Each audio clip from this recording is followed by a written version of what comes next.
Vodio, hacha. You wanna buy a duck? Vodio.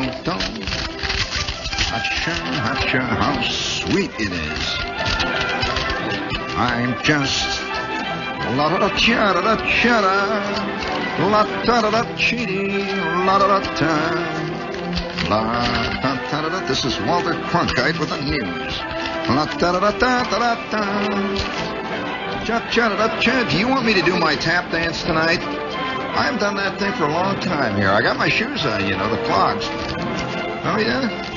It's very good. I do it on the table here. You want me to do it tonight? I'm just drifting along with a breeze. Oh, I'm just drifting along with a breeze. Woo! Oh, you can't get lovin' where there ain't any love. You can't get peaches where there ain't any trees. You can't get nothing where there ain't no nothing. La-da-da-da-cha. Hello out there!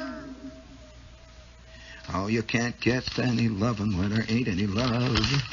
Give me a little whoopee there, please, if you will. Razzmatazz and a Rudy too. Cha-cha-cha, cha-cha-cha-cha-cha. Cha-cha-cha, cha-cha-cha-cha-cha. Cha-cha, rat-ta-ta-ta-ta-dee. Rat-ta-ta, rit-ta-ta-ta-ta. Papa, cha-cha-cha-cha-cha. Cha-cha-da, cha-da-da-cha-cha-da. Wap-wap-wap, cha-cha-cha-cha-cha-da. Cha-cha, rat-ta-ta-cha-cha-da. Da-da-da-da-da-da-da-da, cha-da-da-cha. Ha-cha, ha-cha, ha-cha. Razzmatazz, Ruby too. Cha-cha-cha-cha-cha-da-do. Ha-cha-da-da-da-da-da. That's enough. It's a serious radio station here. Just once I want to come on the air with the dignity of 20th century man. After all, we have this fantastic medium here at our command with all these tubes that light up and all these people who sit around with their horn-rimmed glasses. And I come on and sing, ha-cha, rooty-tooty-tooty, rooty, razzmatazz. Oh, listen, do any of you klutzes out there know where I can get myself one of these table model radios? Now, listen carefully. Now, I'm not, because they're going to be calling. You're not going to know what is being said. I am looking for a table model. It's funny how much ahead I am of the hired help. Because after all, I'm a hired help myself, and I know how the hired help thinks, like hardly ever. Okay. Oh, gee, that's terrible. Brack. Now, do any of you klutzes out there know, seriously, friends, seriously, do any of you know where I can get a table model radio in a wooden cabinet, the kind, a small one, the AC type, the kind that was what they call the cathedral model? The kind that is the cathedral, Philco cathedral. There were several companies that built that type of radio, but I'm looking for the Philco cathedral model.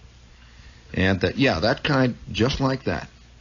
And I don't want somebody to say, yeah, we've got one we took the guts out of it, we're using it for the canary. No, I'm talking about, I want one of these things. If you've got one crummy old, it's got to be in the, workable condition, not necessarily work. Did I ever tell you, speaking of the magic of electronics, the fantastic joy and delight of the electronic world. Excuse me while I try a little Lysigou wave pattern on you here. Put that on your scope, Dad. Do you want to try another one? Let's adjust it now to 37 degrees, huh? And we'll increase the horizontal pulse frequency. Isn't that fantastic?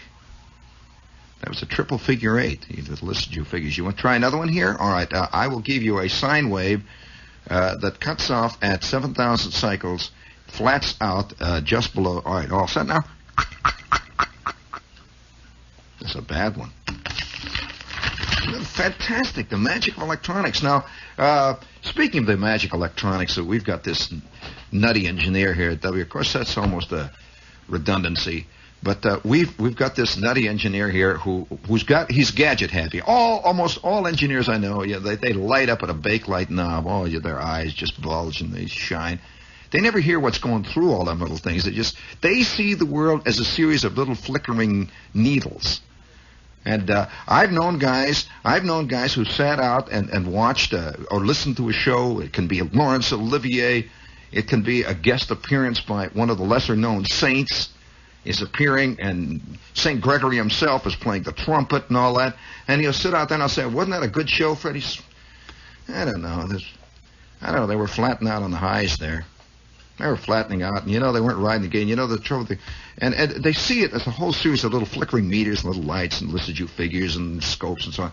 Well, we've got this nutty engineer, see, who's he's got gadgets. You know that he's been working for years to put wheels on his feet? Yeah. I mean, he's an improvement. He's already got hinges in his knees. They work little buttons in his pocket, they have transistor amplifiers and all that. And he's got this car, see, and it's got stereo. Of course, it would have stereo. Not that he doesn't get enough of it, And it's got stereo, and it's got these tape recorder type stereo. It's got a little thing. It sticks a little cartridge into the slot. Now, I don't know what kind of an absolute idiotic nut would buy that kind of a thing, but he's got it, see. If there's anything that I would hate, it would be Muzak pursuing me down the Jersey Turnpike. And he's got this thing plugged in, see. And so it's playing. It's got and it's playing hour after hour. Now he has come up with a great idea. He is going to program his stereo tape cartridges. Instead of just playing music, he is doing a whole series of sound effects. So, for example, when he quietly slides up behind the guy at a stoplight, all of a sudden you will hear, "Power! Play! Pow! Tinkle! And he just looks out, bland look on his face, you see. Yeah, I wonder what they could do to a guy like that. He's planning to do that. Now, I wonder if there's any law you can do about that. And incidentally, you know what he's going to... Huh? Oh, well, I'm coming to that. More than that, did you hear what he's going to do? He's going to install 2 15-inch Wharfdale woofers in his grill. I mean, he wants to make sure they hear him, and he's going to put all the tweeters out there in the back, in the trunk, the little grill in the back there. And then so he wants to ride into the tunnel. You see, this is what he's got a big bid. He wants to ride into the Lincoln Tunnel. Now, as you all know, the radio and everything turns off in the Lincoln Tunnel. And so he wants to ride along, and you know how quietly everything goes along in the Lincoln Tunnel? Cars are going along there, and all you hear, the tires going. Well, what he wants to do, see, he wants to program this thing. He has about a 15-second lag delay on the tape. And so as he gets inside the tunnel, all of a sudden, out of his little car will come, fantastic scream will echo from one end of the tunnel to the other. He just drive along like he's seen nothing. Of course, they're going to put the B on him at the end, and I can just see this cop saying, all right, pull over the side there. We heard you. The first murder that occurred in the Lincoln Tunnel. Come on now, okay, gee, these nuts are kill people. And he'll pull over. What do you mean? What are you talking about? And by that time, his tape recorder will be playing some quiet, sentimental music of some kind. Oh, it doesn't matter. It'll be playing. Yeah, cha cha cha da cha cha da cha cha cha cha cha cha cha cha cha cha cha cha cha. Cha cha cha cha cha cha cha cha cha cha cha. I hear you talking. I hear you laying it out, man.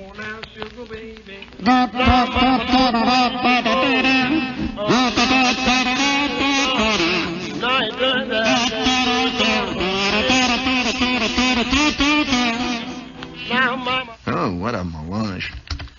Oh, yeah, modern man marches along. Yes, sir, he's not going to be left behind. When you go over the cliff and down into the abyss, you're going to be accompanied by stereophonic sound that has beautiful... That's going to be the one moment. It's got to happen. It really does have to happen. You know, a guy with a complete set of jazz in his car. You know, everything. You know, you can get refrigerators now. You can, of course, air conditioning. Yeah, there's air conditioning. You get with a little bar in the back seat. You can even get a television set. We have a nut here that's got a television set installed in the glove compartment. Get this, of his Stingray. I am waiting for the... Yeah, I'm not kidding. I am waiting for the night that nut sitting, driving along. In his Stingray's going 400 miles an hour. This thing is, 427 horsepower, 19 forward speeds. He's whistling along the turnpike, and he's suddenly something gets him. He's going to be watching some late movie, and all of a sudden W.C. Fields is going to be looking out at him from the glove compartment. Says, Chinese people. And he's going to bust up and boom! He's going to go whipping under the back end of a semi and out the front end of that semi flat like a pancake, and that TV set is going to still be working. And that's the only thing that's going to be alive. I'm serious. It's got to happen. It really does. Cars, of course, are getting to be moving houses now. In fact, more guys, I know guys that have got a heck of a lot more conveniences in their car than they got in their house. Now, I know guys that have got bars in their car. They don't even drink. They saw it on the list there of fantastic new options that you can show your individuality in your new car. So they get the bar, and it's got little gin bottles, and it's all got little plastic bourbon bottles and everything. It folds out of the bucket seat, well named, Some of those guys have to be poured into the front seat of their cars.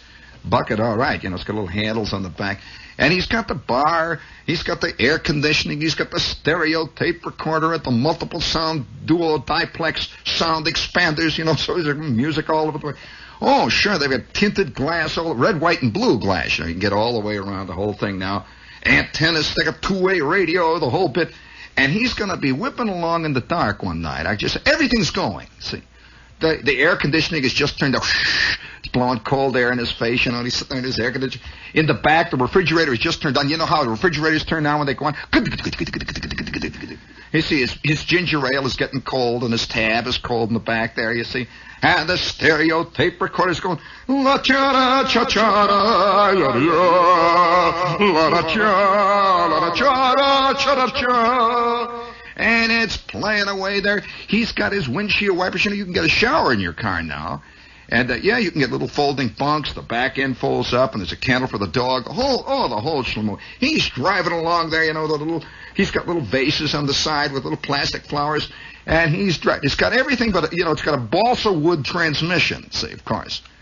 And it has a solid balsa wood suspension. You don't worry about that. And he's whipping along there, and everything is going. And all of a sudden, out of the darkness, it's got to happen. It's just going to happen in our time. A guy's going to come whipping out of the darkness with his hay mow or his hay rack somewhere. Some old farmer in Pennsylvania, he's got nothing but an old plug, a horse, see. And it's going clop, clop, clop, clop. Clop, clop. And he's going across the road there, and he's got a load of rotten apples or something, on the back end of the wagon.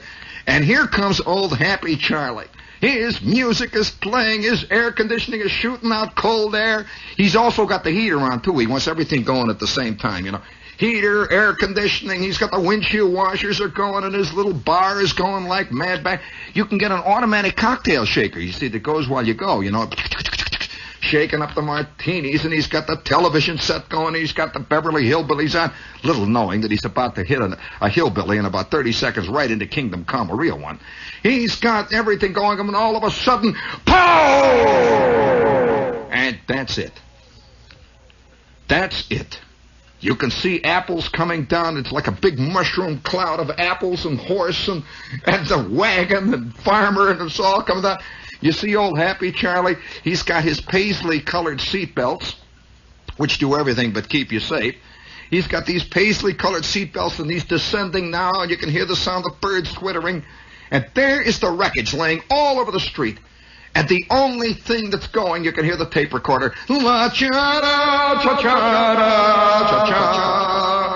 Either that, or if there was truly irony, there would be, he would have these, that's a fantastic tape, we playing all this classic music. It's going da, da, da, da, da, da, da, da, da,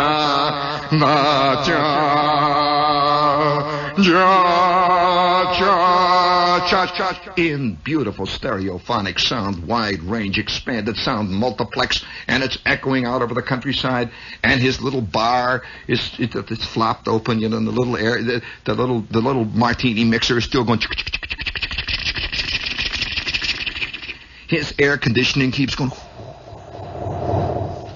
blowing cold air out through that cracked open roof, that plastic roof through which Charlie went. You could see his outline, the hands. He went up there with his paisley-colored, sparkly, his special steering safety wheel. He's 4,000 feet in the air still holding the wheel. See, it didn't go through his chest. It went through his ear.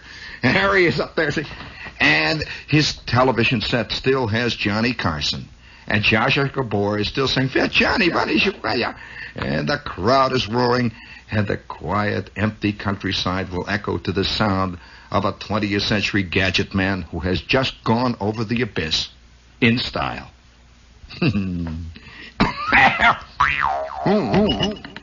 Speaking of style, speaking of the abyss, it's tragedy.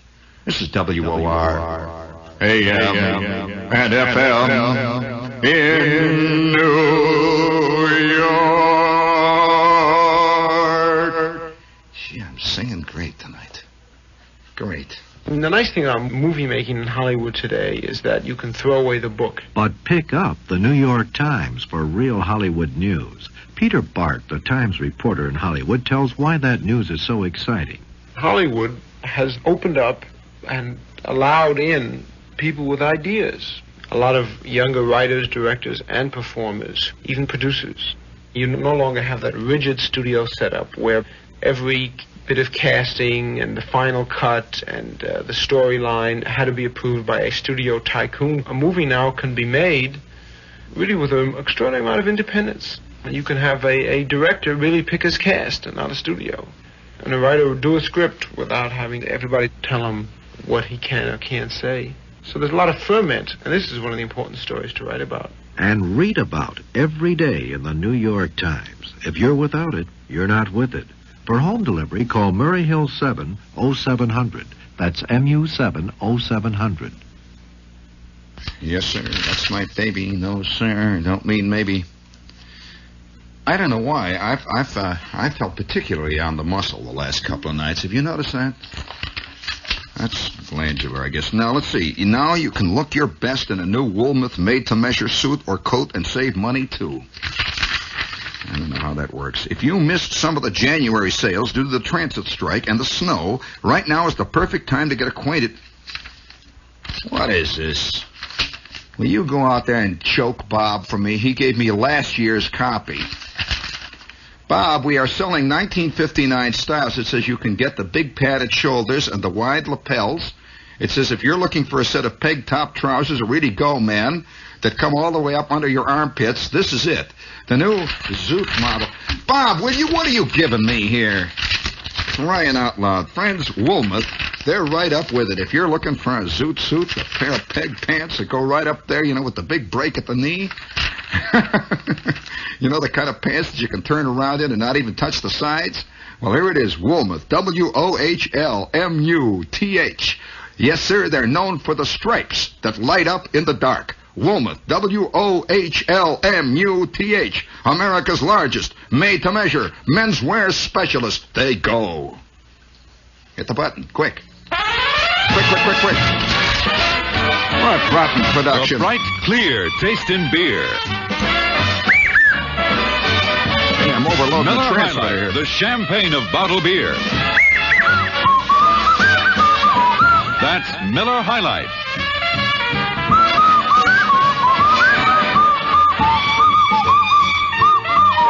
The happy sound is about famous Miller High Life beer that has soared in popularity because millions more recognize the traditional quality and heritage of an unequaled, to do this if they unchanging, wanted me to do truly it? great beer.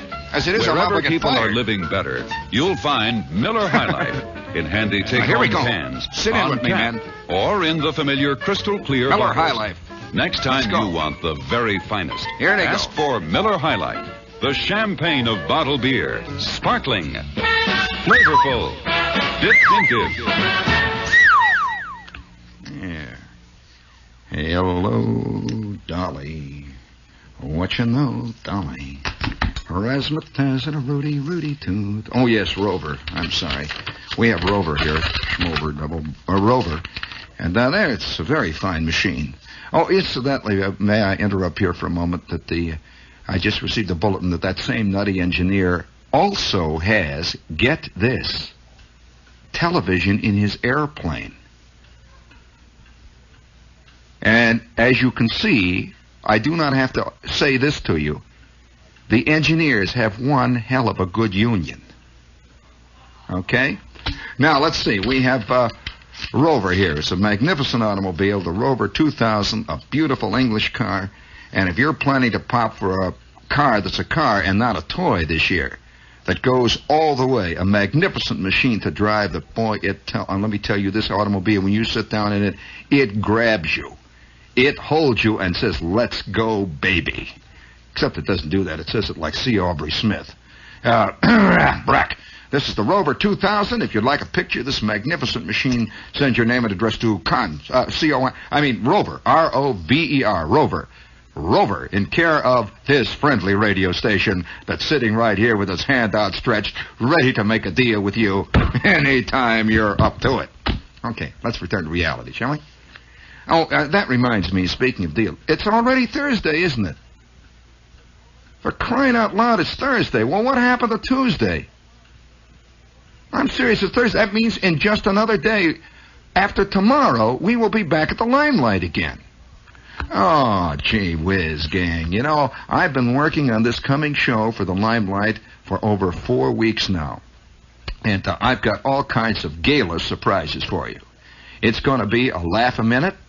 I'm going to wear my famous two-piece suit down there, which I think is very good. It's the one that zips up the back. It's one of those suits, you know, that you see all the TV comics wear one of those shiny suits. You've seen the shiny suits. They look like they're made of like stovepipes. You know, they shine real good. And I've worked on that. I'm going to do a big thing that involves a false beard. You've got it all set in the rubber and all that stuff. Okay.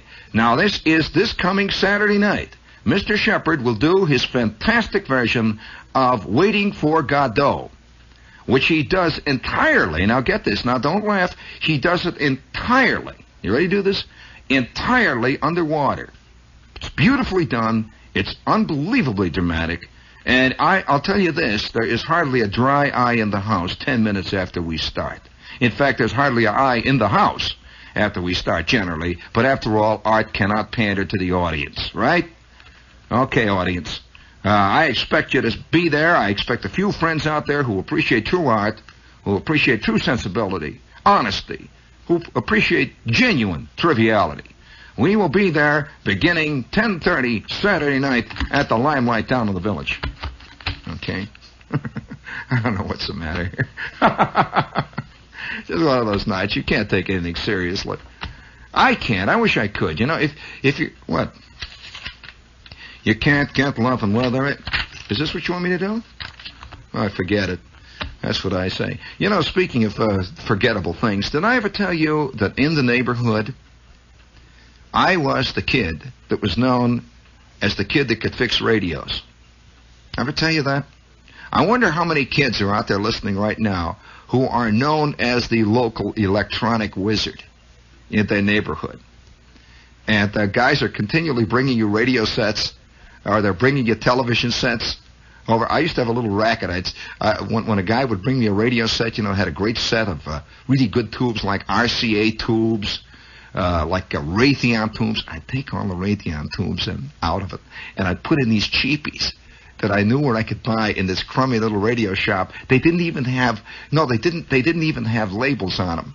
And no, did you know that there was a racket in this country that was a big thing for a long time? That there were little factories where they would take radio tubes that people had thrown away, or that servicemen had taken out of sets and they said they were bad, you know, and all that stuff, of rejuvenating them. Do you know about that, Skip? Well, they didn't really rejuvenate them. All they did was shake them and bang them, you know, or else they put them in a socket and put a little extra voltage on them. You could put about 500 volts on the plate, you know, of a tube that should have about 100 volts, and the tube would go. And it would work then all of a sudden. It was shock treatment. See, the tube would be good now for another 2.5 seconds of life if you put it in a regular radio. And so then they would take these tubes and they would buff the label off. They would just take the label off of these tubes and they would sell them in white boxes called specials. You ever see those? And you could buy tubes that used to sell for like $1.50. They'd sell them for 12 cents. It's a serviceman special. And you'd get like a 6L6 that'd sell for 87 cents, something like that. You'd get it for 4 cents. And so I'd get all these tubes, see. And in would come the radio into my house. And there's a beautiful set of Raytheon tubes, a beautiful set of Arcturus, or nice set, these big blue ones, and a beautiful set of RCA. And I'd take them out, see. And I'd stick my cheapies in it. Oh, boy, would they work. They'd work like mad for about 5 minutes. And he'd take it back home. He'd turn it on. The set would go, yes, sir, that's my baby. No, sir, don't mean maybe. Yes, sir, that's my baby.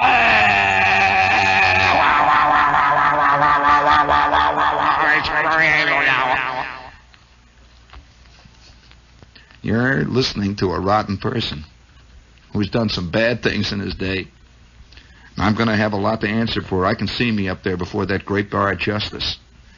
And that great judge of us all is looking down, that long white beard, and he's got that big book with the golden cover, the parchment pages, and the clouds are swirling on all sides of me. And I'm standing there about to be judged. And he looks down at me and says, Shepard, let's look at the great book. Shepard J.P. Stand up. You are about to be judged. Heaven or hell. We shall see how your life was lived. And I'm looking up there and I said, well, he's got nothing on me. I paid all them tickets. Yeah. I'm clean. Absolutely clean. He's got nothing on me. And then he starts riffling through the pages. His big thumb goes down that long list of transgressions. And then he finally says, Shepard, what's this I see? You put a phony 2A5 in an Antwater can. And Mr. Stafford was reduced to a near case of hysteria when Look up, this is a 2A5. Oh, yeah, that phony 2A5. I'll never forget it was the one.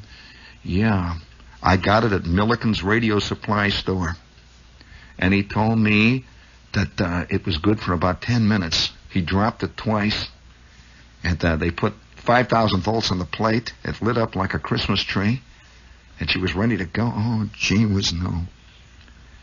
It's going to be terrible. It's going to be awful to be down there in that raging fiery furnace with the flames roaring all up and down and people cheering and screaming and hollering. And the poor damned souls are floating in the river Styx up to their neck in lava. And who will all those poor damned souls all around me be? Servicemen. They're going to be guys that phonied up the bill when you took your TV set in there. They're going to be guys that phonied up the tubes when you took your Atwater tent in there. And all of us are going to be bobbing up and down. And you know what our hell is going to be, fellas? We are going to continually... We're all, instead of a fiery furnace, all of us are going to face an enormous voltometer. It's going to be a voltometer that's going to go all the way to the clouds, and each one of us has got a set of leads.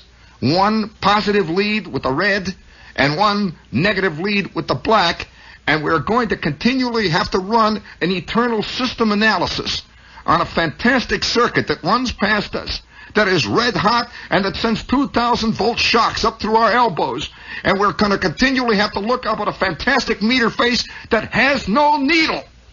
And it has no face. It has no numbers. And there's going to be an eternal service manager off in the distance hollering at us. That's got to be done in 10 minutes. It's got to be done in 10 minutes. It's got to be done. Oh, and you're going to be continually checking condensers, continually checking resistors that dissolve and explode in your face eternally, on and on and on and on. Yes, it's radio serviceman's hell. Cha-da-da-cha-da-da-cha-da-da-da. Don't think I'm not onto you guys. That's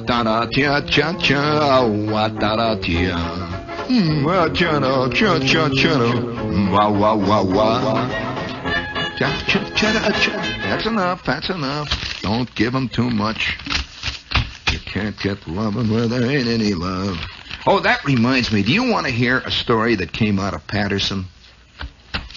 This is all you kid types out there. You listen carefully here. Now, really seriously, listen very carefully. I have got a story that came out of Patterson, the Patterson Evening News. And we have to give credit to the guy that wrote it, the reporter, a guy named Johnny Chick. And it's in the Patterson Evening News, and it's about a kid. Now, this kid reminds me very much of Guess Who? Oh, yes. He reminds me very much of Guess Who, and at the... All right, you want to hear this story now? Get very careful now. This is the kind of kid you either want to hit him in the mouth or you want to applaud him.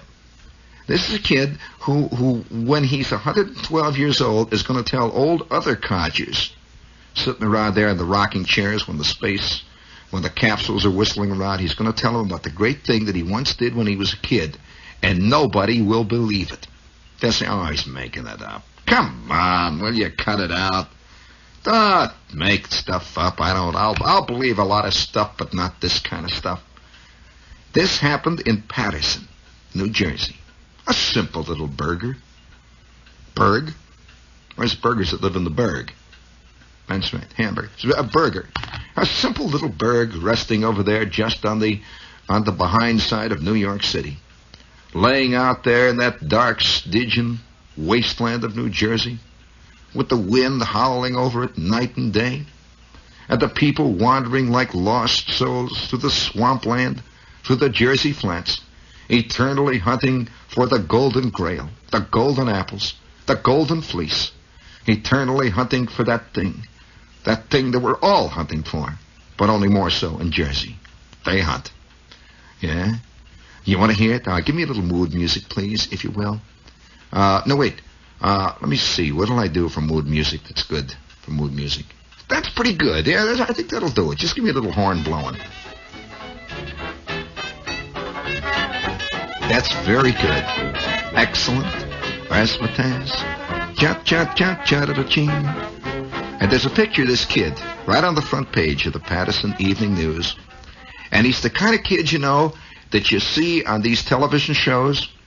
You know, the TV shows where they have one team from the Whoopi High School of Science and another team from the Fairlawn School of Knuckleheads, and they're sitting there and they're guessing and they're telling, these fantastic questions. He's got big, thick glasses, big black rimmed glasses, and he's pointing towards his discovery, his invention. With great pride, he is pointing at it. You know those great pictures they always have in the Popular Mechanics magazines? Those silly pictures where it shows this woman, she's got sort of a gammy look on her face, and she's pointing at the refrigerator. And underneath it, the caption says, housewife indicates new latch on refrigerator. And she's standing there, You've seen those. Well, there he is.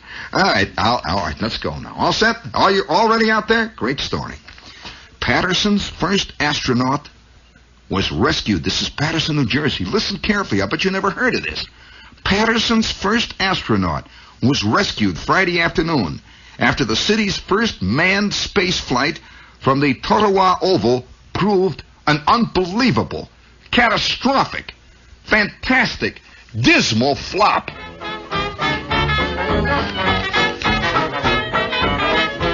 A 10-day-old hamster was rescued from boredom as Don Bosco Technical and Vocational High School students tried for 30 minutes to shoot him into space. It ain't easy being a hamster, especially in New Jersey.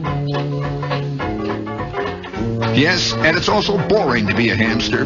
Year after year, you just sit there, a little fat slob, and you gnaw with your teeth. You ever seen hamsters? It's about all they do. And here, for one brief 10-minute period, a hamster was about to be launched into the upper atmosphere. However, technical problems forced several postponements, and finally the head scientist, 14-year-old Dr. Albert Shackle of 66 Dumont Avenue, Clifton, burned his missile in disgust. The project began well enough, friends, like so many of our little life's projects begin. It was going to be the first of its kind in the city. The school's biology department and chemistry club worked for months on the project. Finally, the rocket. Oh, listen, hey, come on, look, baby. Get me Antile. Quick, on the stick. Let's go. Come on, let's go. We only got to come. This is a great story. Come on, quick.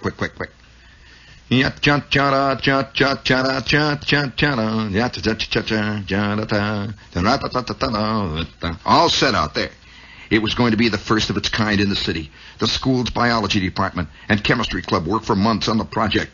Finally, the rocket was set to be launched at 3:15 p.m. Friday. The rocket was supposed to soar 500 feet in the air and parachute the Hamster to safety. Then the students were going to study the effects of the flight on the Hamster for the next few months.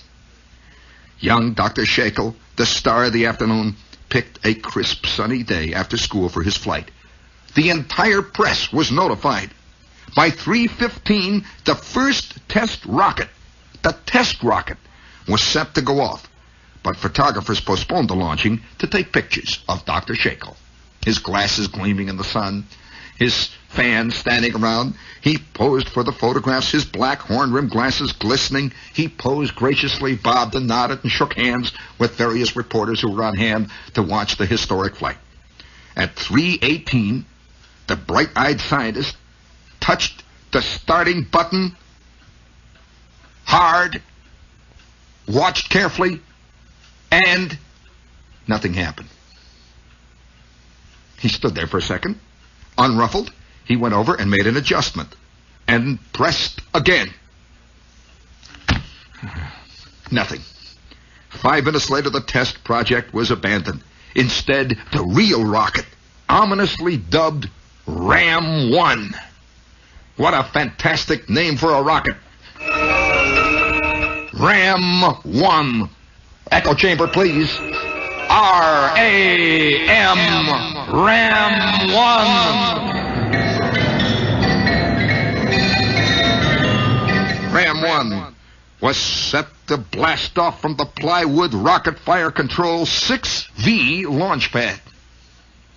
And the crowd stood around at a respectful distance.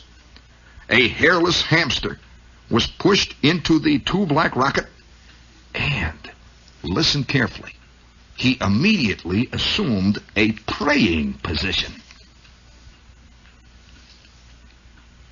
A praying position. Did you hear that carefully? A praying position. All right. Where's the rest of this thing? Continued on page 181. Oh, yeah. Yes. He assumed the praying position confidently as the rocket poised on that launch pad 6V.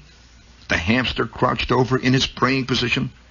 Confidently, 14-year-old Dr. Shackle, his glasses gleaming, his eyes narrowed to mare slits, his jaw squared. He pressed the button as some 40 wide-eyed students, Deputy Fire Chief Solomon Raines, who had been called on to keep an eye on the blast-off, all scurried for safety.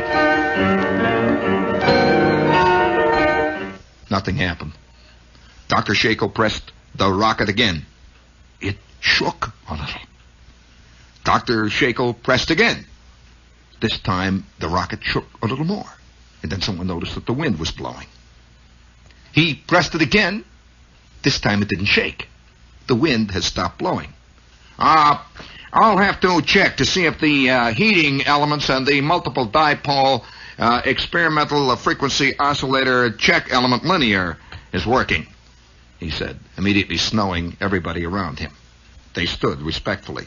He and his 15-man group of specialists in the field then huddled and checked to see if the heating elements were working. They evidently came to some weighty scientific conclusions and uncrossed some wires. They said, "We have discovered the problem. All right, all of you back now. Here we go. Countdown. 10, 9, 8, 7, 6, 5, 4, 3, 2, 1, 3:26. Countdown time, 0. Press. Nothing.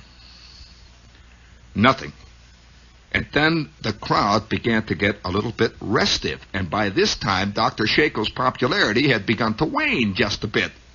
From out in the distance, someone hollered, "Hey, why don't you try a balloon, huh?" And Shakel turned and saw this square-jawed kid, old Scott Farkas, was yelling at him. Another one, Dr. Shakel kept his composure, but by 3:32 there was a worried look in his eyes. At about this point, he abandoned science and returned to the primitive, like all good pragmatic Americans. He tried a pocket Zippo lighter to light his rocket. Meanwhile, the hamster just sat and quietly prayed. And then his lighter went out. He changed the fuses. There were hisses, boos. Boo, boo! Hey, you're phony! Boo, boo, boo! And some wisecracks that we can't even repeat among the audience. In fact, the chief of police, as well as the fire chief, were among the chief hecklers. I have to say this is a terrible story. Attempting to regain his lost composure, Dr. Shakel called for a blowtorch. 5 minutes later, the torch was brought from the school and thrown over the fence to Dr. Shakel's waiting arms. He caught it neatly. He lit the torch with his lighter and then attempted to light the rocket with the torch. People scurried away as Dr. Shakel bravely stayed on to burn a wing off the rocket. The hamster kept praying. "Are you sure that torch is lit?" someone asked. The torch wasn't lit. Finally, Dr. Shakel drew a response from the crowd as the fuse caught fire and burned an impressive blue and fizzled out. The hamster kept praying. Chief Raines told the young scientist to call the experiment off, but the plucky student insisted on one more try. Without the hamster, they took him out, and the youth turned up the torch and set fire to the bottom of the rocket as the crowd again scampered away. Over the protest of almost everyone, he picked up the missile and says, "Oh, the heck with it!" And he threw it up in the air. It rose fully 8 feet.